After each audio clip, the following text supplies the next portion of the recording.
We are Gold Ivy, a health company dedicated to simplifying health and wellness. Tune in as we search to find the deep, real, and raw truth. We're here to talk big, no room for small talk. It is our mission to inspire, seek growth, simplify the action steps, and build confidence. You decide what works for your daily life and how to transform our lessons into your gold. Are you ready to step into your power? Now is the time. Join us on the fearless pursuit of self-discovery and growth. This is Ivy Unleashed, a Gold Ivy production.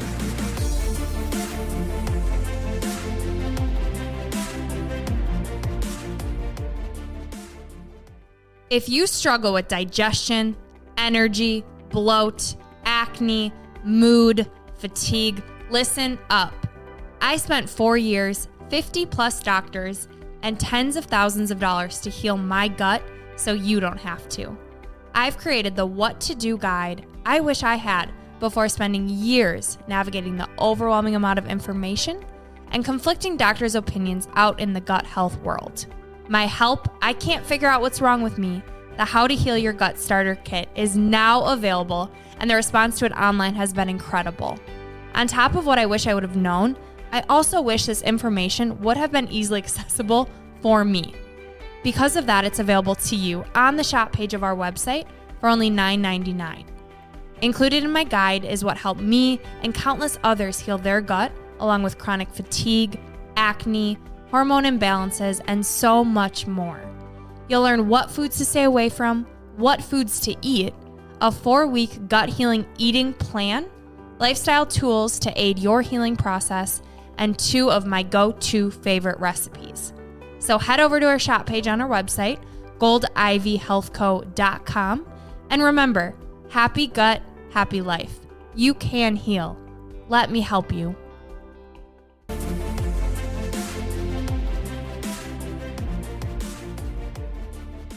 Welcome back to Ivy Unleashed. Thank you so much for joining us. This is our last guest episode of season 2.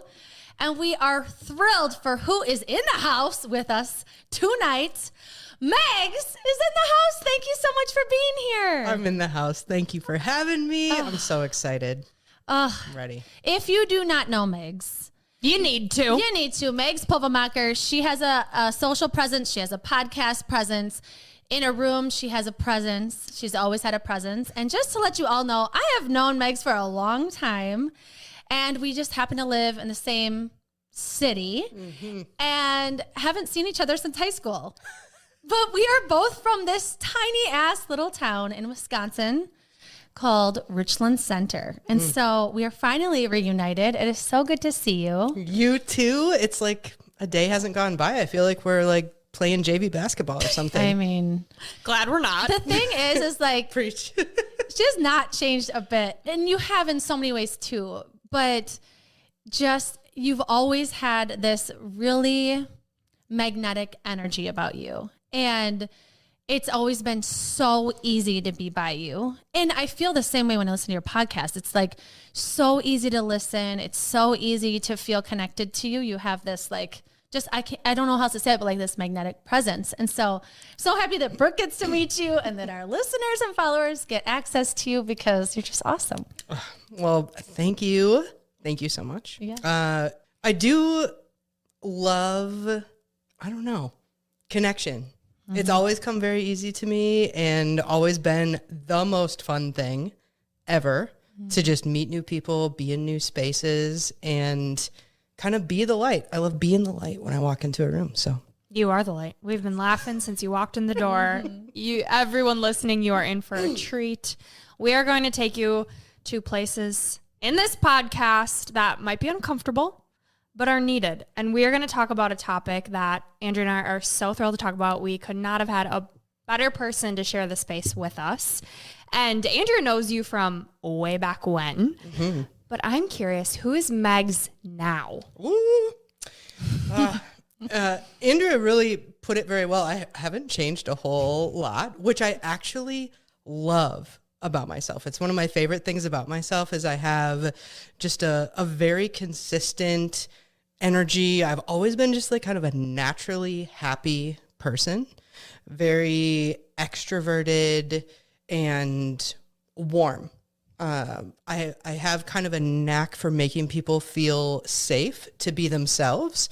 And that really has led to kind of what I do in the adult sense, which is I work as an LGBTQ plus inclusion consultant. I work with school teams and small businesses to help them create more inclusive environments for the people who work for them and for the people they serve, be that students, patrons, clients, whatever. I also, like Andrea mentioned, host a podcast called Out What Now, which is basically me trying to answer my own question of, well, I am out of the closet, and how do you navigate all of the things that come after coming out? Because it's not just an isolated event. It's a never-ending process that is full of a lot of ups and downs, a lot of things that are really hard, but ivy grows in hard places. Sure does. And it is also full of a lot of joy. So it's really sharing stories, sharing insights, and figuring out how to thrive in that journey and in that facet of life, which is great. I also speak because, man, anytime I can get a microphone in my hand or in front of my face, I am pumped to just share the good news, which is, I think if we're talking about kind of mission or purpose or what are we even doing here? Mm-hmm. Why am I here? Why am I like this? Which is a question I brought up in a coaching session I had this morning where I was being coached. Why am I like this? And I think it's because the reason I'm here is to create spaces and experiences and interactions where people feel safe, like I kind of mentioned, to embrace all of who they are, whatever that is. It doesn't matter if it's queerness or being a mom or figuring out how to be a woman or a teacher or a student or whatever. How can they be the most themselves and be excited about the opportunity to evolve and grow and learn and feel empowered and excited to do that? Oh, I love that. That's beautiful. I mean, we could just stop talking now. I was just thinking that. Done. Mic drop. Yeah. What I wanted to say about exactly what you're talking about in this purpose is I'm so happy you're living it. Like, that's just beautiful in itself that you've, one, figured it out, and two, you're living it out. And then three, it's like you pour fuel on the fire by also putting it on social media and on a podcast where people can have access to for free. Mm-hmm. I think that's huge. And what I love about your podcast and, any type of social arena you're in is that anybody can learn from you. It's not just for people that are queer. Me listening to your podcast, I laugh my ass off. I learned so much about what people around me are probably going through that I have no idea. Mm-hmm. I have 3 kids. Who knows what that's going to bring on the conversations that I'll have, like hearing people's stories about coming out or just living as a human being. Like, it is so important to know what that must feel like. And so many experiences that, like, as a straight person, you have no idea that people are facing. And so I'm just so thankful that you started a podcast that we can tap into and learn from you. And your guests are quirky and funny and sweet and so brilliant. And so you're killing it. I just love it so much. Yeah, it's really fun. And I think that's a really good point, that it's branded as, these are stories that primarily queer folks are sharing, and their lived experiences, their insights. How did they navigate, or how are they currently navigating? Because none of us got this figured out, right? A transition, if they're trans, or how are they navigating coming out to their family as one label, I'm a lesbian and now I'm non-binary, and how can those two things coexist? And just trying to understand themselves and explain to people, even though they don't have to, but it's these queer experiences, but really it is human experience, because we can all relate to the themes of feeling isolated, feeling misunderstood, feeling like we're the only person in the world who has experienced XYZ. And it is human experience that is told through the queer lens, which is lovely because a lot of times our stories and those voices are suppressed, but it's really exciting that so many different people can connect to those themes and hear some of these voices that they might not hear in other places. And really, being queer and understanding it, we all are trying to figure out, how do we relate to each other? How does whatever piece of my identity relate to how I act in different environments? And that isn't isolated only to the queer experience. It's all of us. It's just human. Totally. I love this conversation and where it's already going, but I can't help but keep thinking about where you came from, because I came from there too. It's 5,000 people, 99.99999 are white and say they're straight, and they're not all straight, but they say it. Loaded with queers over there, man. There's like 23 churches in our town. It's like back in the 1800s. There's actually Amish people everywhere too. It is so old. So I just keep thinking of how you're here coming from there. It's wild. Yeah. And you just went back and did something incredible. You're an advocate for students wanting to create a group at school where they can feel included and have each other. So talk to us about that experience, what it was like going back all these years to the place when you weren't out yet. Wild would be the overarching term I would use. So, like I said, or actually, I don't know if I said this, but I've worked in schools for a decade. I've been working as a school psychologist, so I'm very familiar with the school system as an educator, and also, I do my podcast and kind of the stuff we've talked about. And a dude, his name is Sean. He's What up, Sean? we love you, Sean. You're the man. And a super interesting guy, but neither here nor there. He is on the county board in Richland County. And Richland Center, by the way, is named Richland Center because there's very rich soil there, and it's in the center of the county. Just Fitting. Fun facts. FYI. I learned that in a coloring book on like Richland Center Week or something. And so anyway, dude sends me an email, and he was on county board with my dad. They have very different political views, I would imagine, a couple years ago. And so he kind of knew who I was. And I've never talked to him before. He sent me an email and said, "Hey, Megs, I don't know if you've heard, but there's kind of this debate going on in Richland Center about the students want to have GSA, which for folks who don't know what that is, traditionally it's been Gay Straight Alliance, Gender Sexuality Alliance. This group of students actually wants to call it Pride Ally Club, but all kind of the same concept. They want a space to hang out, to just like be queer and be left alone, is kind of what it says to me. And I'm like, damn, a couple things came to my brain. Wow, that's awesome that students in that town, because I can just not imagine ever in my high school career ever having the courage to admit that I was gay, let alone advocate for a space to converse about it or be proud of it. Wild. So I thought that was super cool. And then his suggestion was, we're going to have actually a public hearing, because there's already been 2 school board meetings that they've tabled the decision to let this go through, which isn't surprising. But the first line in the email response I sent to him was, "Wow, Richland Center, the gift that just keeps on giving to the gays." Yes, I will come speak, because that was his kind of request. He's like, "I think you'd be a powerful voice." And he didn't even know I was an educator. He's just like, "Hey, you're like a cool queer from here who seems okay with, talking about it. So want to come back and we need you and advocate for the We're children." going to need you. And you delivered. Oh my gosh. goodness. Keep going. But Yeah. it was so great.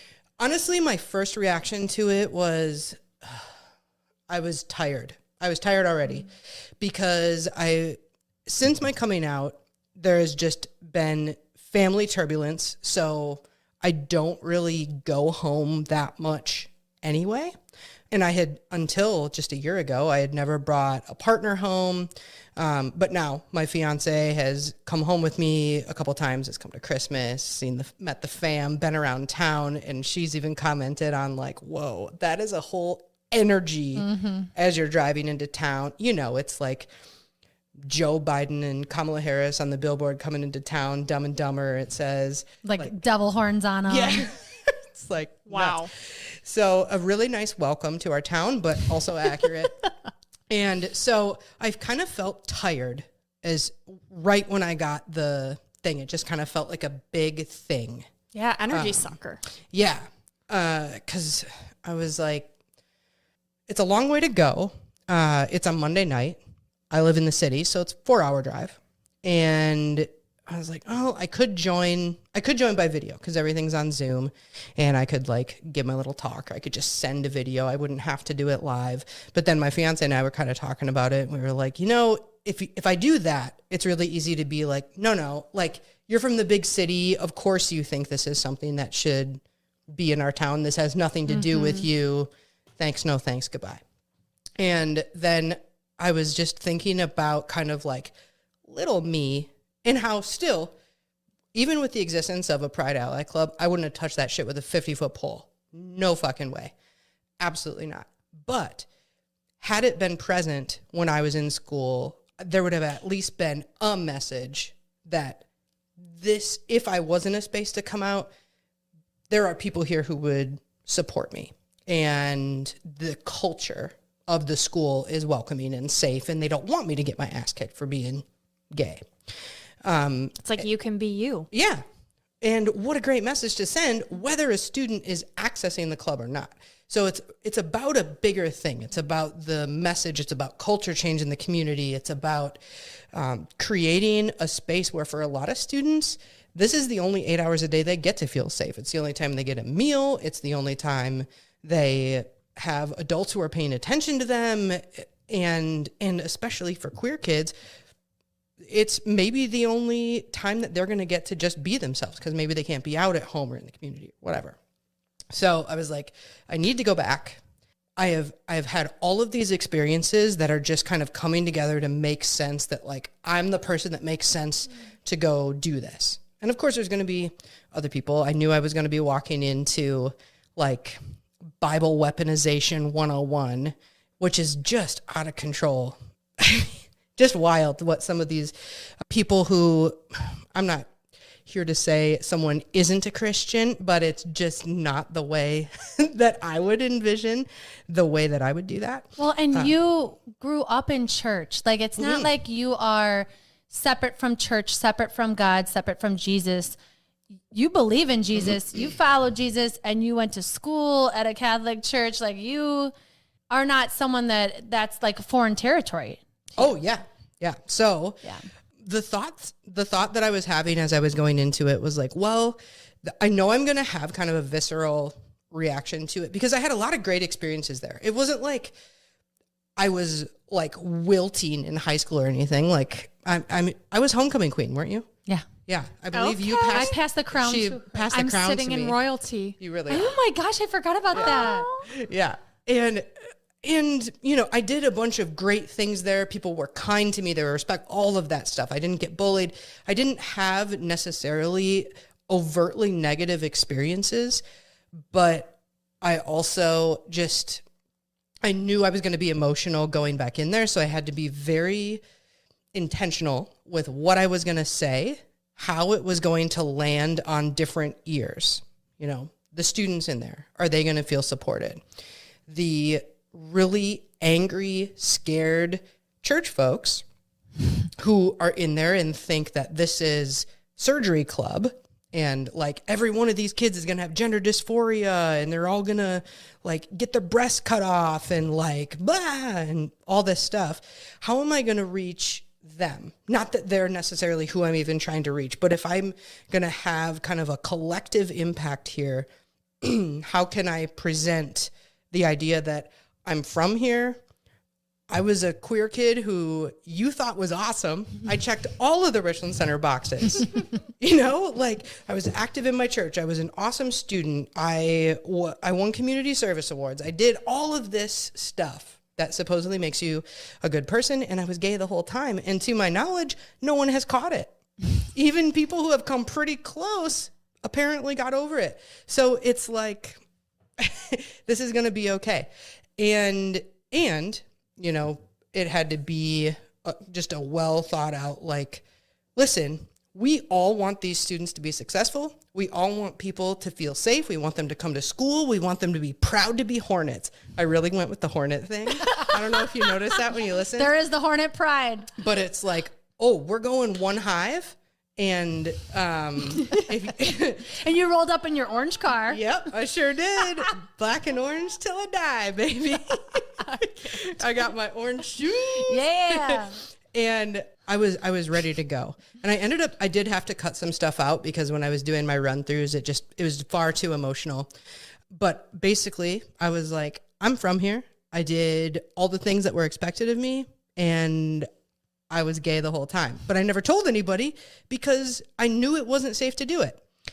And you have students here, community and educators, who are supposedly supporting these students and want them to do well.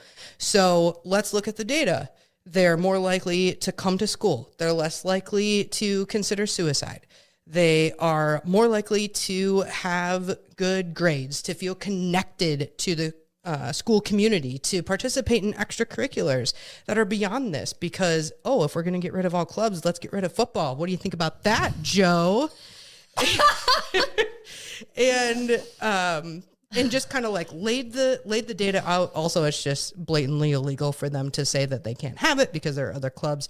And so really, it was more like a social argument to be made. And we flipped 2 school board members who originally were against it. It passed.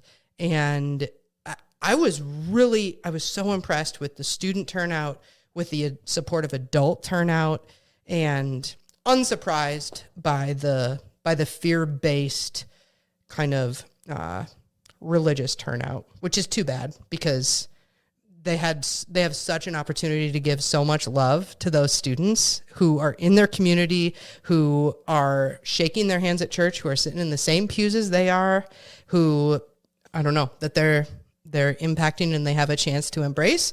And at this point, they're choosing not to, but it was a super powerful experience. My mom also came with me, which was huge because we've had a whole journey to kind of coming to understand one another to a certain degree and embrace each other for where we're at. So that was super powerful because, you know, everybody's famous in Richland Center, but my parents have a lot of connections in the community and particularly in the religious community. So that was powerful stuff. Man, that had to take so much courage to do that and to do it with the tact and grace that you did. Yeah. Because I'm sure, like you said, it's emotionally charged. And you went in there and stated some really important facts and statistics that with your degree and with your work experience, I think in that meeting were really necessary. Yeah. Like, I think the role that you played in that meeting was like, I'm so glad you went. It just it's really important that you were there. Yeah, it is. You can have a love-based reaction. You can have a fear-based reaction. And it was super important to have some middle ground, you know, because it was a lot of the Bible says this and on one end, and, you know, the Bible says, God says, et cetera, and then on the very extreme other end of the argument was just super hyper emotional, like angry. Yes. And it's so hard to hear the logic when it's like you're talking to 9 board members. Like those are the people making the decision. So you got to give them something to work with. And I had some really great people who helped me kind of put my thoughts together, and then it's walk in there, be yourself, make sure you just I was like, stick to the script, because I love a good tangent, man. And I was glad I went 6th because if I had gone 20th, because this was 2 hours of we listened to back and forth, I was glad I went early because it would have been super tempting to kind of address the things that are just, you know, absolute, not fact-based nonsense, but that wouldn't have helped. All that would have done is like throw more stones at people who aren't making the decision anyway. So yeah, I feel like it speaks to how much you've grown in this journey. And so I want to get to that, right? You mentioned earlier that you wouldn't have touched this club with a 50-foot pole or maybe 5, I don't know, one of the two.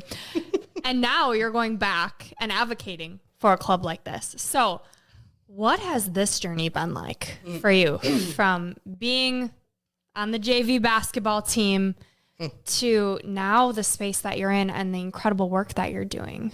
Yeah. Well, I don't know if you remember, but we beat Cuba City in JV basketball. That was the best, man. It was awesome. Close the yearbook. Yep. Close it up. Me, myself, and I, the journey has been pretty wild because I'm going to start kind of, I know we're talking about Richland Center a lot, but when I was there, I mean, I knew that I was queer when I was 12, 13, something around there. And it was just I experienced a lot of dissonance, I would say, because I knew that I was good. My parents did an amazing, amazing, amazing job of helping me believe that I was like the coolest kid. Because you were. In the world. And because I was. And like, just, they loved me so much. They fed me so much evidence that I should love myself too. And that I was good and I was kind and I was funny. And I, you know, a lot of things came easy to me as far as like athletics and school and social skills. I was just kind of good at those things. You're the shit. We get it. Just kidding. For example. and then the gay thing came up. And I had also been taught that that was bad. So I was like, I know this one thing is true about myself. I know that I'm the shit. Right? We get it. And I know that I'm gay. Those two cannot coexist, right? Because you're either one or the other is kind of what I had been taught religiously, culturally, that kind of a thing.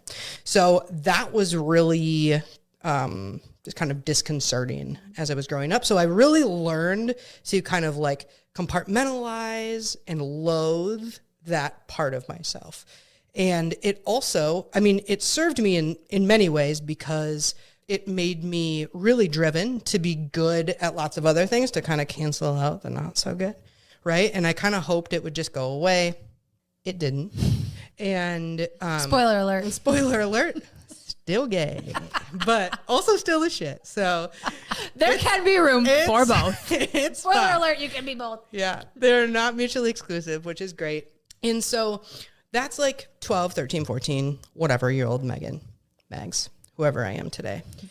And then I didn't come out. I kind of define my coming out, or when I say I came out when I was 23, what I mean is to my family. And because I had like relationships and a bunch of things went on and I was gay the whole time. But I actually like said it and started acknowledging it, and also kind of coming to terms with the fact that it wasn't going to go away. I wasn't going to meet like some just like sweet, burly dude who was going to like be, you know, close enough, which in retrospect doesn't even make any sense anyway. But because your fiance loves wearing dresses and is super girly. Yes, I'm very into the femmes. So,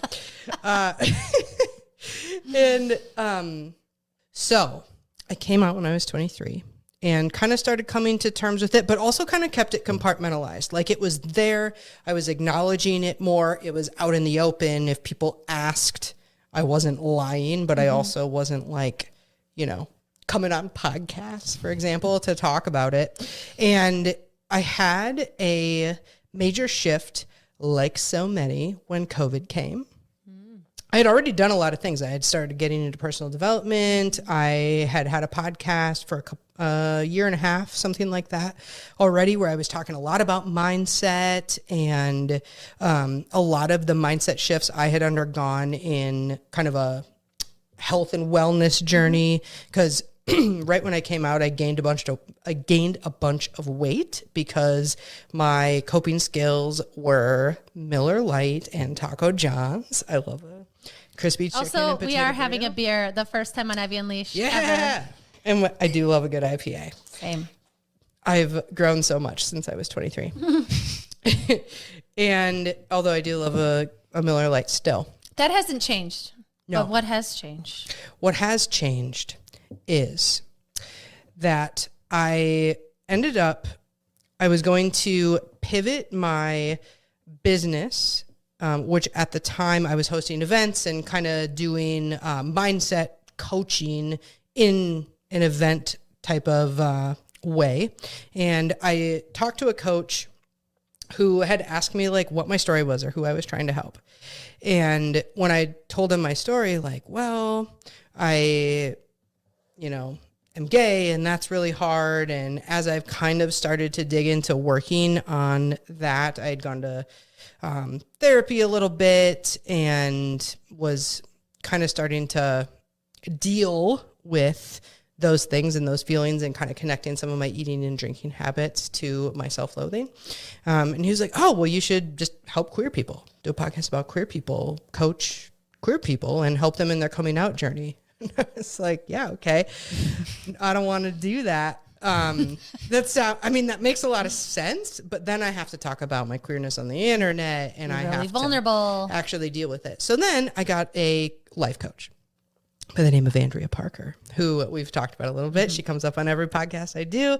She is the best. And that investment has absolutely changed the trajectory of my life because kind of the big things that I've worked on are having difficult conversations with family members, setting boundaries, making myself and my comfort and my peace as important as those around me, because I spent so much time trying to read the room and see, what level of gay can I be right now? What level of gay do I even want to be right now? Because I have a bunch of internalized homophobia, which is super fun and it doesn't seem to ever go away, but it does lessen. And so now I think the biggest shift that I've made recently is just seeing how powerful leaning into me and who I am and being fully myself, how powerful that actually is, and how exploring what I want and what my values are and the things that are important to me, how big of an impact that has had on my relationship with myself, the way I show up in rooms, in my relationships, my ability to connect with really, really good people who like help me grow, who inspire me, has gotten so much better as I've just allowed myself to also be the really cool, really inspiring person. So it's coaching is the short answer. It's finding Megs. That's what I'm hearing. That's it. Yeah. That's it. I was the key the whole time. You had everything you needed within you. I haven't changed. That's the role of a coach, is to help you see you don't have to be fixed. There's nothing to fix. It's owning who you are. Yeah. That's powerful. And clearly you are very powerful thinking about what you just did in Richland Center. Like, let's just take a minute and acknowledge that. Like, holy shit. Yeah. Big time, man. Powerful. If you didn't step into your power and own who you are, the lives of these kids that you've impacted that you don't even know, years and years and years because of you. Yeah. I couldn't even tell you a single one of their names. Mm-hmm. But they're going to be able to tell. Yeah. What a cool, like, just collective experience, though. Man. Well, and, wild. Like thinking of being that kid in that high school, sophomore year, let's say, when you're starting to figure out who you are a little bit and like you're the hero of like, you're the hero you needed at that time. Like, you needed someone like you. Yeah. It's so wild. Yeah. It's like you're the person that you needed the whole time. Yeah. Ed Milet always says, you're the most qualified to help the person you used to be. Ain't that the truth? +1. So your life mission's just complete, so you can just retire now. Yeah, I think I'm good. Like ready to go. So I'm thinking, of that hornet, that lonely hornet, that person that's feeling they're feeling uncertain, they're feeling loneliness. And then that continues on in college when you're talking about like getting comfortable saying that you're queer to the people that are closest to you. And I think it's just lonely being a human, period, just because you're going through your own experience. But like, this is on steroids. Mm-hmm. And then it seriously affected your health. Yeah. So I'm curious how that turned, from loneliness and uncertainty into hope and opportunity for you in those years. Like, how did you flip your health? How did you flip your mindset into that?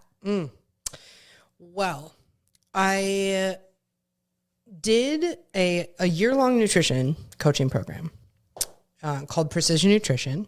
You might be familiar. Mm-hmm. And it was awesome. It took me, it's a very slow process because, they teach you like tiny habits and little mindset shifts and all of that stuff. That's really, really good. But when you're used to like, these are your calories, this is how much time you're going to spend on the elliptical, you're going to weight train, go do. It just feels super slow and you don't see a lot of changes at first. A lot like inner work. So that process, once I really committed to it, to like just doing, reading 5 minutes a day, they'll give you like a little mindset lesson and then you've got a habit you're working on, whether it's like eating protein, doing a meditation. It kind of runs the gamut of there's some nutritional things and there's some more behavioral things. One of the things they teach you to embrace in that program is experimentation. What feels good to you? Try a day where you're eating really high fats, very few carbs. Try a day where you're eating really high carbs, really low fats. Try a day where you do 24 hours of fasting and see how your body feels. How does it react? And what do you learn about yourself? So it's what it teaches you, which is the opposite of what you learn as a queer child and ever-evolving human, is to pay attention to what your body and your mind is telling you and then believe it and trust it and then, modify your behavior accordingly. And I know for me, not that... I did get the certification, but I know that higher fat feels awesome in my body. If I have like a low level of carbs, I'm going to feel like a badass. I'm going to be unstoppable. I still love IPAs, but I know that about my body and I learned that, and that is true. I also know that I am queer and I love football. And being around really big thinking, inspiring people helps me feel energized versus drained. And I know that deadlifts are a better recharge for me than zoning out on the couch. I know lots of things about myself because I've kind of learned this process of trying things on, seeing how it makes me feel, and then adjusting accordingly. And I think, whatever, inches, weight lost, nutrition, food, But really, that was a process of learning to listen to what my body and my mind and my spirit is telling me about who I am, what I need, what makes me feel good, and to embrace that process because it's always changing. Right? Within the context of our environment, what worked for me then, that was in 2018, I went through that program and I was single. So nobody else was dictating my schedule or what I ate or where I went or who I hung out with or whatever. So I learned what my life looked like in that way. Then I was in a long distance relationship, and that looked different in the context of my life, how I spent my time, what I ate, when I traveled, what I did. And now being in, I'm engaged, which is lovely. And I have a different relationship with my family, and now I'm working from home. And it's just this constant evolution of what's important to me right now, what works for me right now, because it's always changing and it's going to keep changing. And so the process for me of learning to be comfortable with trying something that I don't know how it's going to go, but kind of looking at it. Are you guys Judy Holler fans? Ooh. Or do you know Judy Holler? Should we? Yeah. She's all right. She hosts a podcast, Yes And. She used to be on Second City Improv. That's the connection. But she talks about doing fear experiments. Oh. And so it's kind of that concept of, do something that scares you every day, every week, whatever. But embracing that uncertainty and getting more comfortable with it and being okay with not knowing what the outcome is going to be, because to keep ourselves safe, we love knowing that A plus B equals C. And if I do this, if this, then this. But that gets us so locked into spaces where we're going to act out of fear, and it kind of turns you into an asshole if you can't embrace uncertainty. That it makes it real hard to bring it back to the queer experience, because I guess I can't do anything without bringing it back to that. But that's what it's all about. It's embracing fluidity and in any facet of your life. And that's the biggest tool that I've gotten, I think, is just learning self-trust. I was just going to say, trust is the message that I'm hearing. Yeah. Is that every season of life is going to be different, no matter who you are, what you're going through. But the real power is trusting who you are and tuning out that outside noise to even hear, what does my body need right now? What does my mind, my soul need? Who am I? Yeah. That's powerful shit. I have a random thought and question about the queer experience with having your social circle. Obviously, you have to have people you trust in that, like anybody else on the planet. Yeah. But with everybody evolving and the fluidity and then learning who you are, it's like, again, I keep saying on steroids, but like, is that tricky to have friendships and relationships with people that are discovering themselves and then have the guilt and the shame? And like, that has to be, I just can't even imagine how tricky that must be to trust people that are also figuring this out, as grown adults, but have these like childhood. I feel like I'm rambling, but I feel like that's got to be really tricky to navigate relationships. Yeah. As a queer person figuring your own shit out. Yeah. You figuring it out and then trusting people around you with your information. And then they're they're figuring themselves out on this journey, whether they identify as bi or whatever it may be. And you're in a relationship with them, or you just have a friendship with them. I'm just like wondering how that like guilt and shame that you've probably had to work through, or that you've said you'd had to work through, how that affects your friendships and your intimate relationships. Yeah. What is a good answer to that question? Sorry, it was a very all over the map question, but I just feel like it has to be so tricky to trust people and to share what you're going through when they're also on a very nuanced journey too. Yes. And so I think the key to everything, to any interaction, it doesn't matter. Like, yes, within the queer experience, it's particularly important to lead with love and curiosity. But in any interaction you're having, leading with love and curiosity, listening more than you talk, which I'm just repeating things I've heard you two say, to be fair. But doing that and understanding that someone else's experience is their own.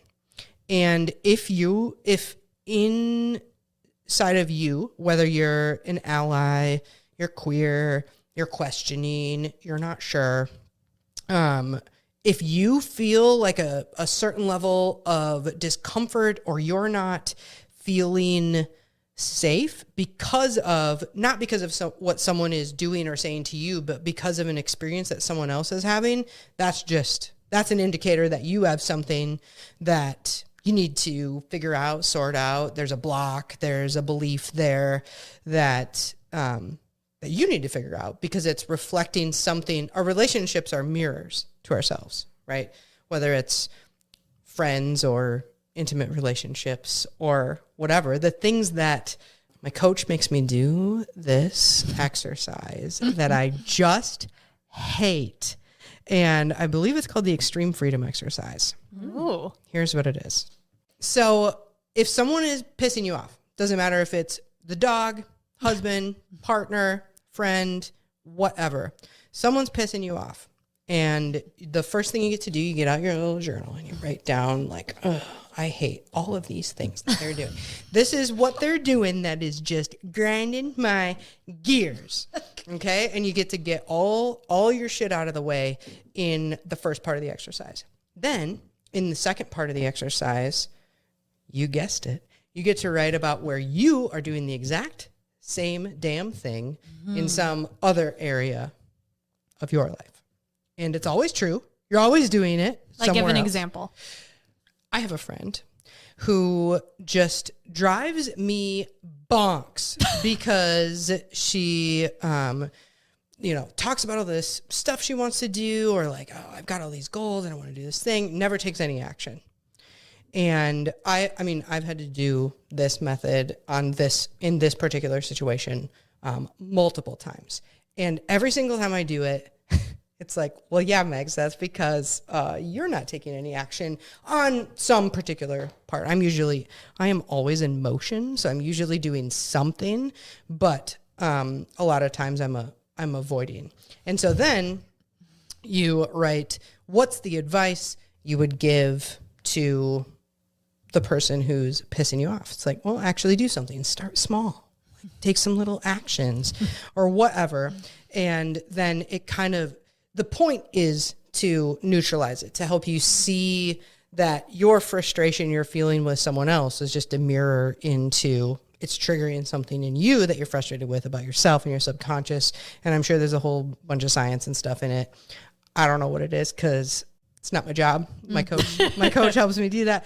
But that kind of stuff is really helpful. And to, I think, assume best intent, and when you're getting that kind of trigger of discomfort, to understand that that's a you thing and not a them thing. Mm-hmm. And people are so obsessed with themselves that most of the things almost everything they do is about them. It has, nothing to do with you unless you make it that way. Mm-hmm. So it's kind of focusing back in on number one, assuming best intent, being loving, being curious, which is a long answer to a long question. Yeah, it was a really wild question. But I really like what you said too about really just like anything else we should do with anybody is just listen more. Mm-hmm. And like you said too, if you're having an issue, it's a you thing. Shut up and figure out what your problem is, or why it's triggering you. It's such great advice. And it's always the simplest answer, right?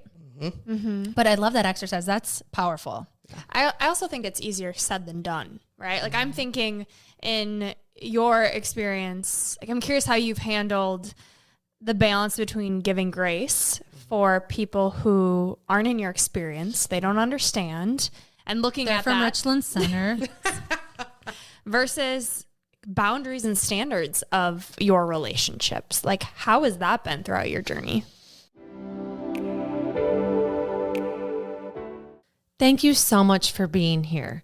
Tune in for part 2 on Thursday, October 27th, where you will hear more of Meg's story, more tips on inclusivity, and of course, a ton more laughter. She is so much fun. We cannot wait for you to hear part 2. See you Thursday.